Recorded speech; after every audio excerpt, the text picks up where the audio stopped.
اسلام تاریخ کے وہ لمحے جو ایمان کو تازہ کرتے ہیں، ان میں سے ایک عظیم واقعہ ہے ہجرت مدینہ کے وقت غار ثور کا معجزہ، ایک ایسا معجزہ جو اللہ کی قدرت اور اپنے محبوب کی حفاظت کا جیتا جاگتا ثبوت ہے۔ جب مکہ کے کفار نے حضور اکرم کو قتل کرنے کی سازش کی تو اللہ کے حکم سے اب حضرت ابوبکر صدیق کے ساتھ مدینہ کی طرف روانہ ہوئے۔ مکہ سے نکلتے ہی دشمن تعاقب میں نکل پڑے۔ نبی کریم اور حضرت ابوبکر غار ثور میں جا کر چھپ گئے۔ دشمن قریب تک آ گئے۔ اس وقت ابوبکر سخت پریشان ہو گئے اور عرض کیا، رسول اللہ، اگر وہ ذرا سا نیچے دیکھیں تو ہمیں دیکھ لیں گے۔ حضور نے پورے یقین سے فرمایا، غم نہ کرو، اللہ ہمارے ساتھ ہے۔ جیسے ہی کفار غار کے دہانے تک پہنچے، اللہ تعالیٰ نے دو نشانیوں کو بھیجا۔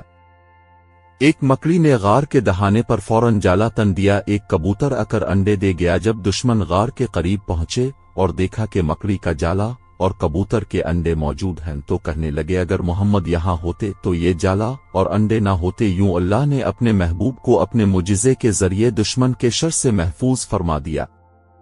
واقعہ ہمیں دو بڑے اسباق دیتا ہے: اللہ پر مکمل بھروسہ، جب سب راستے بند ہو جائیں تب بھی مومن کو یقین رکھنا چاہیے کہ اللہ ساتھ ہے۔ اللہ کی مدد چھوٹی چیزوں میں بھی آ سکتی ہے، کبھی مکڑی کے جالے سے، کبھی کبوتر کے انڈے سے۔ یہ اللہ کی طاقت ہے کہ وہ معمولی ذرائع سے بھی اپنے بندوں کو بچا لیتا ہے۔ دوستو، غار ثور کا یہ معجزہ صرف ایک کہانی نہیں بلکہ ایمان کو مضبوط کرنے والا پیغام ہے کہ اللہ اپنے نیک بندوں کو کبھی تنہا نہیں چھوڑتا۔ آئیے ہم بھی ہر حال میں اللہ پر بھروسہ کریں اور اپنے ایمان کو مضبوط بنائیں۔ اگر آپ کو یہ ایمان افروز واقعہ پسند آیا تو اس ویڈیو کو ضرور شیئر کریں تاکہ زیادہ سے زیادہ لوگ اللہ کی قدرت کو پہچان سکیں۔